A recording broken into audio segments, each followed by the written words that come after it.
मैंने कल भी कहा, परसों भी कहा और आज कह रहा हूं, नीतीश कुमार बीजेपी के साथ इससे कंफर्टेबल उनको जीवन में कभी नहीं मिला। और पहली बार 2000 में मुख्यमंत्री बीजेपी ने बनाया और अंतिम बार मुख्यमंत्री बने हैं वो बीजेपी ने ही बनाया है। दूसरी बात 2010 में भी वो हमसे नाता तोड़े 13 में आकर के, वो कहीं पे निगाहें कहीं पे निशाना, उन्हें प्रधानमंत्री का उम्मीदवार बनना था और 13 में तोड़े, 14 में चुनाव लड़ा, 2 सीट पर अटक गए। फिर इस बार कोई कंफर्टेबल थे, कोई उनको अपमान नहीं था, लेकिन हमारे पास प्रधानमंत्री के उम्मीदवार का जगह नहीं है, इसीलिए वो निकल के गए हैं। और देश में प्रधानमंत्री के लिए जगह नहीं है, वो नरेंद्र मोदी ही है। और ये कल जो उनकी जुबान से निकला नरेंद्र मोदी के लिए कि जो 14 में बने हैं 24 रहेंगे, जनता का आशीर्वाद मोदी के साथ है। 24 कौन कहे, नीतीश जी 29 तक रहेंगे, आप देखते रहना। लेकिन वो तो कह रहे हैं कि ये सारी बातें बोगस है, मेरी कोई ऐसी डिमांड थी ही नहीं। बस आप देख लेंगे ना, समय आते आते सब खुल जाएगी बातें। एक सवाल के लिए, ये डैमेज कंट्रोल है, कैसे पूरा करेगी बीजेपी की आगे की क्या रणनीति? हमारी रणनीति जन संपर्क, जनता का आशीर्वाद। इसमें रख देंगे तो नहीं आएगा। नहीं आएगा। आज उड़ीसा सरकार के मंत्री, पंचायती राज और ग्रामीण मंत्री प्रदीप जी और माननीय हमारे बड़े मंत्री नेता धर्मेंद्र प्रधान जी के उपस्थिति में गरीबों को, बेघर गरीबों को घर मिले, ये हमारे प्रधानमंत्री जी का इमोशन है।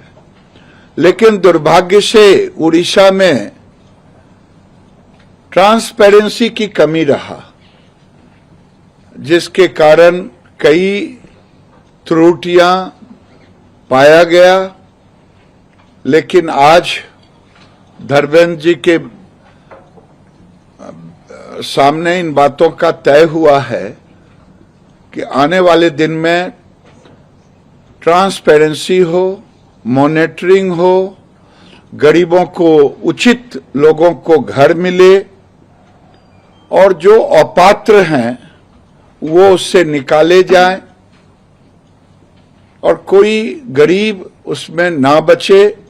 और मुख्यमंत्री उड़ीसा और देश के प्रधानमंत्री दोनों मिलकर के उड़ीसा में जाकर के फिर गरीबों को घर भी दें और उनके हाथ में पैसे भी उनके खाते में जाए। आज के लिए इतना ही हुआ है कि ट्रांसपेरेंसी हो और ट्रांसपेरेंसी के साथ लोगों में कहीं कंप्रोमाइज ना हो।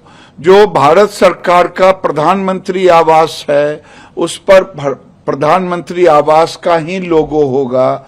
ये माननीय मंत्री प्रदीप जी के साथ उड़ीसा के साथ वार्ता हुई है और ये जाकर के सारी बातों को माननीय मुख्यमंत्री जी को बताएंगे।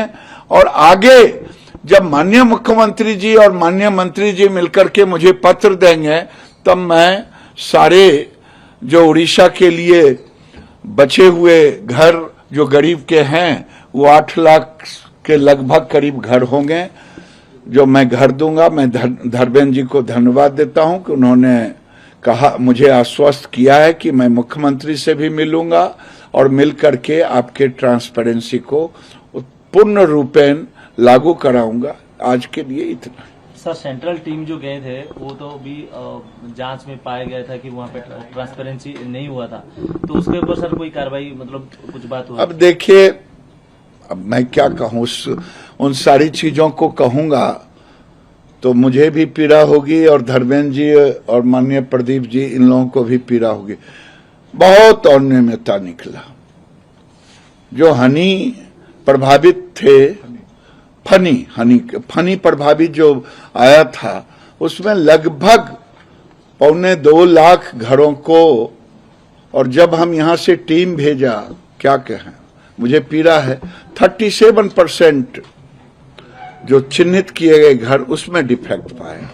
जो उसके पहले इनको टोटल हम लोगों ने 18 लाख घर दिया, उसमें घर मुझे मिला और खाता धर्मेंद्र प्रधान और प्रदीप जी का खाता, यानी बहुत अनियमितता हुआ।